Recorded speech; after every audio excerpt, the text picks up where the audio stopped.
Hey everyone, this is Callie. Welcome back for another STAMPtember video. Today's video is the exclusive collaborative set from Pinkfresh Studio for Simon Says Stamp. I created 2 cards today featuring the artistic foliage stamp set, and this stamp set does come with dies as well as stencils. So be sure to grab those if you're interested in those. I'm going to be using the stamp and stencils today. I don't have the dies, but I do a lot of fussy cutting.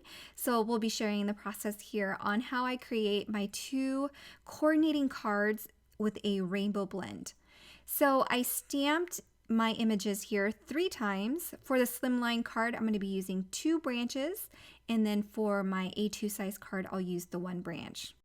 Okay, so I've stamped my images there in black pigment ink, and I've embossed it using a clear embossing powder. I always do this before stenciling.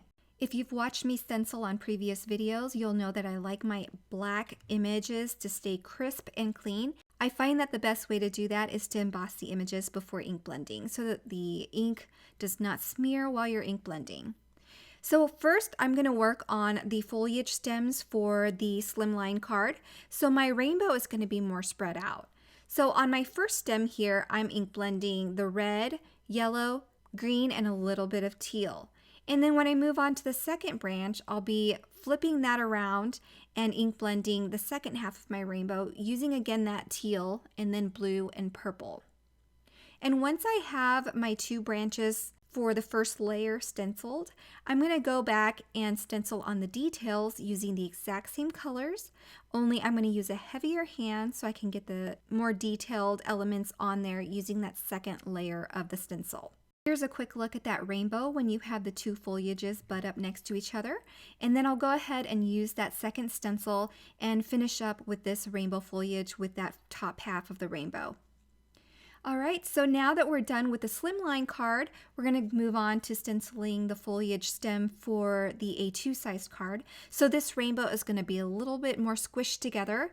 I actually don't use the teal on this rainbow because there's not enough room, but I'm going to blend all 5 colors together to make sure that there's a nice rainbow blend. And then I'll do the same thing again on that second stencil layer, again using a heavier hand, using the same ink colors. I did all of my fussy cutting off camera because I'm pretty finicky with it and I get into the nitty-gritty parts and it takes me a while. But anyway, here are the dies that I'm going to be using. There's a Slimline version and an A2 version. So there's the Slim Stitches background for the backgrounds here that I've already die cut and adhered onto card bases. And then we have the stitch scallop rectangles and the slim scallop rectangles. I used one of the rectangles, added foam adhesive, and then align them onto my card bases there with the stitches background. Once the backgrounds are prepared with their frames, we can go ahead and make arrangements for adhering down the stems here on my cards. I'm going to go ahead and trim off the stems on this Slimline card because they're going to be butting up to each other so that we get that continuous rainbow.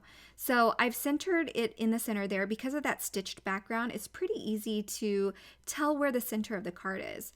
So I'm using liquid adhesive, just adhering the different areas down. I'm not using foam adhesive in the center. It's not as important for me on this card. The stems are kind of curling and sticking up on their own to add lots of dimension. So I'm just using a bit of liquid adhesive on the center of the stems to make sure that it's adhered down.